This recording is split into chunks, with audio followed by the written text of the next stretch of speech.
Capítulo 1063. Num local bastante remoto da cidade de Pessote, havia um edifício de pedra. Parecia rústico e era uma catedral que precisava de algumas obras. A parte mais atraente e complexa era o altar. Erguida sobre ele estava uma cruz de madeira e uma figura alta carregando a cruz. O asceta Snowman estava sentado no primeiro banco, de frente para a estátua divina, com a cabeça baixa e os olhos fechados em súplica concentrada. Ele era um homem de meia idade que não era considerado velho, mas tinha algumas rugas. Estava vestindo um manto branco simples que havia sido lavado inúmeras vezes. Tinha cabelo castanho curto e em seus braços, ombros, panturrilhas e pés expostos havia todos os tipos de cicatrizes e crostas antigas. Naquele momento, 2 homens e uma mulher apareceram na entrada da catedral. Os homens estavam vestidos com túnicas pretas completamente diferentes do ambiente. Um usava colete e meia cartola com gravata borboleta formal, e o outro usava casualmente uma camisa branca. O primeiro tinha contorno pronunciado e expressão fria, enquanto o segundo tinha cabelos pretos e olhos verdes. Ele parecia muito bem, exalando o ar romântico de um poeta. A mulher usava um vestido longo branco, justo na cintura e com babados nas mangas. Flores rendadas foram costuradas em forma de malha em seu peito. Ela usava uma intrincada máscara prateada, revelando um par de olhos esmeralda, nariz alto, lábios com gloss e a metade inferior do rosto. Isso levou qualquer um que colocasse os olhos nela a imaginar o quão bonita era sua aparência real. Eles eram extremamente atraentes. Era o mesmo, independentemente do ângulo que se tomasse. No entanto, os transeuntes, alguns membros da igreja e o asceta nem sequer olharam para eles, ignorando-os completamente. Esta era uma combinação de alucinação e invisibilidade psicológica. Audrey já estava em modo de operação, não demonstrando mais curiosidade. Ela passou o olhar e disse com voz gentil: "O mais importante agora é fazer o Sr. Snowman dormir, caso contrário, teremos que esperar até hoje à noite." "A noite neste mundo. Relaxe. É trivial", Leonard respondeu com um sorriso. Comparado à senhorita Justiça, que havia experimentado apenas alguns incidentes sobrenaturais, como um falcão noturno, ele já estava acostumado demais com essas coisas. Estava muito calmo e até quis brincar com Klein. Claro, ele não sabia que a senhorita Justiça havia hipnotizado recentemente um semideus. Klein olhou para seu ex-companheiro de equipe. "Então vamos começar." Ele estava carregando o crucifixo do Sem Sombra nele e, em menos de 3 horas, ele seria levado de volta à sequência 5 e teria sua característica de Beyonder do feiticeiro bizarro eliminada, então naturalmente não queria perder tempo. Ele está de volta ao seu estado de aventureiro louco novamente. TSK. Leonard não fazia rodeios. Ele ergueu a mão para arrumar o cabelo enquanto seus olhos verdes de repente se tornaram profundos.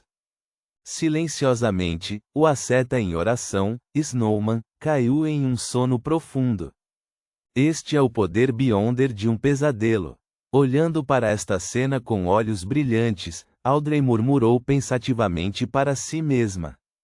Na verdade, ela estava ciente dos poderes de um pesadelo, já os tendo visto em ação antes, quando estavam lidando com o Visconde Sanguíneo, Ernest Boyer. No entanto, não conseguiu compreender o quadro completo devido à urgência da situação. Foi só agora que ela fez uma observação completa disso. Logo depois disso, ela levantou ambas as mãos e agarrou os braços do mundo e do Estrela. Usando suas habilidades de caminhante dos sonhos, ela os conduziu para a paisagem dos sonhos de Snowman. "Eu posso fazer isso sozinho", Leonard murmurou no momento em que entrou no mundo nebuloso. Klein e Audrey o ignoraram e rapidamente examinaram a área, absorvendo toda a paisagem dos sonhos de Snowman. Eles também estavam dentro de uma catedral extraordinariamente majestosa. Pilares de pedra antigos sustentavam uma cúpula imponente, mas não faziam o salão parecer muito segmentado e apertado. Ainda permanecia extremamente espaçoso. A porta da catedral era larga e alta, mesmo para gigantes. Alinhadas em ambos os lados havia velas colocadas em taças de prata que emitiam um brilho quente. O altar bem na frente era grandioso e magnífico. Acima deles havia cruzes branco-acinzentadas e uma escultura de Deus carregando a cruz. O rosto da estátua não estava muito claro, mas parecia que demonstrava a pena de todos os seres do mundo.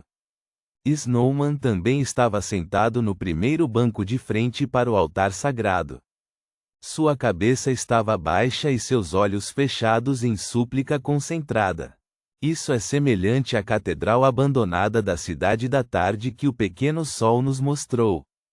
Deve ser um prédio da mesma época. Audrey passou o olhar pelos arcos de tijolos e sussurrou. Ao mesmo tempo, tentou suprimir a curiosidade e disse a si mesma para manter a calma.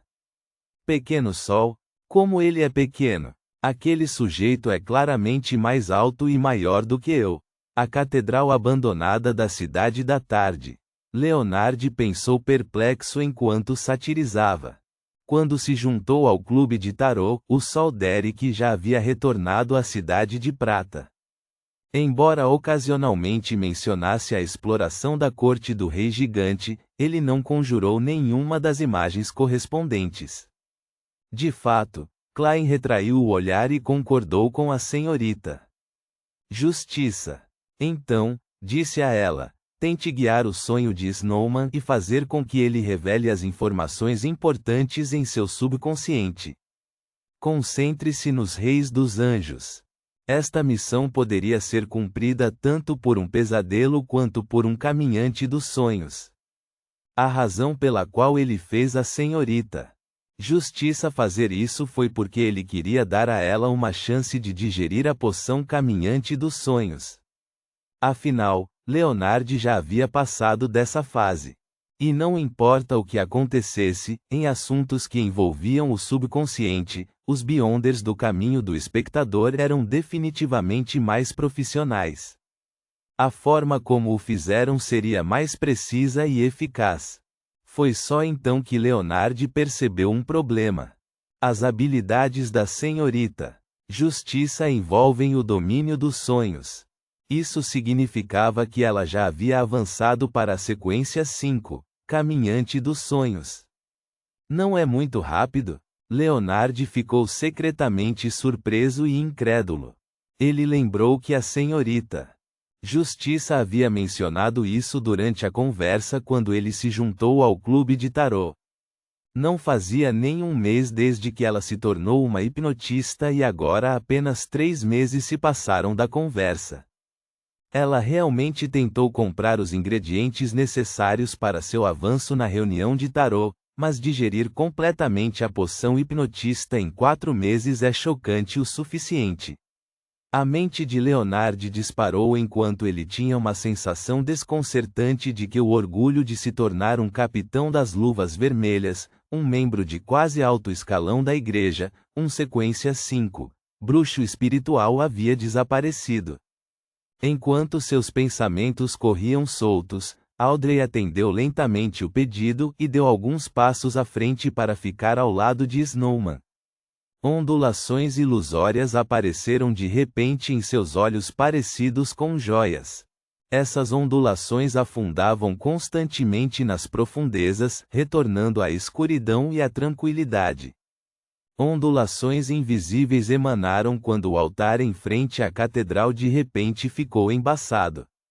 Esses objetos magníficos, junto com a cruz e a estátua divina, deformaram-se e desdobraram-se repentinamente, emitindo luzes e sombras que não foram consideradas muito intensas. A luz e as sombras entrelaçaram-se num retrato tridimensional de uma imponente cordilheira. O pico principal alcançava o alto das nuvens, mas a nuvem branca não se atrevia a esconder o pico principal, pois se separava automaticamente em torno dos dois lados do pico. No pico da montanha havia uma enorme cruz que era ainda mais alta que a montanha. Na frente dela estava uma figura majestosa coberta por camadas de halos empilhados. Anjos de 2, 4 e 6 asas seguravam cornetas, tocavam harpa ou flautas, dançando ao redor da figura majestosa enquanto cantavam e exaltavam. 8 figuras borradas com 12 pares de asas cercavam a majestosa divindade. Alguns estavam no chão ao lado de seus pés, encostando-se nele como se confiassem completamente nele. Outros flutuavam em ambos os lados, aguardando suas ordens. Esta foi uma cena que Klein já tinha visto antes. Ele sabia que a divindade era o antigo deus do sol e sabia que as figuras com 12 pares de asas nas costas eram os reis dos anjos. Naquele momento, Snowman abriu os olhos e olhou para a justiça Audrey. Como se estivesse ensinando seu aluno, ele disse solenemente: somente o Espírito Santo pode verdadeiramente servir ao Senhor. Este é o objetivo que tenho perseguido durante toda a minha vida. Eu vejo o Senhor acima do brilho infinito, a benevolência se espalhando por seu reino e pela terra. Ao seu redor estão 8 reis. O anjo negro foi o primeiro anjo criado pelo Senhor. Ele é a sua mão esquerda, seu procurador e representante do céu. O anjo da imaginação é o filho mais velho do Senhor. O Senhor disse que num futuro distante ele se tornará o Salvador de toda a vida. O anjo do tempo é o segundo filho do Senhor. O Senhor disse que ele é um Deus de trapaça e um Deus de travessuras, a luz no alvorecer do Apocalipse. O anjo branco, o anjo do vento e o anjo do destino são seguidores leais do Senhor, firmes, corajosos, honestos, tendo sido assim desde o momento em que eles eram fracos até se tornarem fortes. O anjo da sabedoria foi santificado devido à sua redenção de ser penitente e contrito, completamente oposto daqueles que caíram após comerem o fruto do pecado. O anjo da guerra é a fúria do Senhor, o castigo do Senhor. Sua aparição sobre a terra significa que a guerra está próxima. Pelo que parece, este asceta nunca esteve no reino divino do antigo Deus do Sol, nem nunca viu um rei dos anjos. O que ele está descrevendo é provavelmente do cânone religioso. Em outras palavras, o que ele diz é o que diz o texto oficial. Pelo que parece, o anjo negro Sazriel era realmente o líder dos reis dos anjos. Ele era o que mais confiava no antigo Deus do Sol e era chamado de representante do céu. No entanto, tal existência era, enfeitiçada. Eu me pergunto qual foi o resultado dele no final, e por que não há nenhum vestígio dele até o momento. Klein ouviu seriamente a descrição de Snowman e teve uma compreensão mais clara dos reis dos anjos. Ele nunca esperou que o antigo Deus do Sol previsse que Adam seria o Salvador. Isso o deixou um tanto confuso. Então estes são todos os 8 reis dos anjos. Leonard também ouviu atentamente. Isso era algo que o velho Palês não lhe contara em detalhes antes. Era um verdadeiro segredo desde os tempos antigos, algo que aconteceu antes do cataclismo. Audrey tinha visto o mural dos 3 reis dos anjos comendo o Criador da Cidade de Prata. Através das imagens correspondentes, ela as combinou com o eterno Sol ardente, o Senhor das tempestades e o Deus do conhecimento e da sabedoria, então ela não ficou muito surpresa. Virou a cabeça e olhou para o mundo e o estrela, interpretando calmamente o significado oculto por trás dessas frases. De acordo com o que o Sr. Snowman disse, o anjo negro foi criado. Os 3 reis dos anjos, branco, vento e destino, seguiram o antigo deus do sol desde um estágio fraco até que lentamente se fortaleceram. O estágio fraco aqui provavelmente se refere à sequência 4. O anjo da sabedoria deveria ser um estranho que se juntou mais tarde, e ele pode ter sido de uma facção oposta no começo. Ao ouvir as palavras da senhorita Justiça, Klein de repente se lembrou de um nome. Era o dragão da sabedoria mencionado nos mitos da Cidade de Prata, Erabergen. Ele então assentiu, indicando para a senhorita Justiça continuar. Depois que Snowman recitou algumas escrituras relacionadas, ele de repente disse solenemente: nossa diocese tem cultistas que acreditam na meia-noite escondida dentro dela. Estas são as ordens dos reis. Ponto.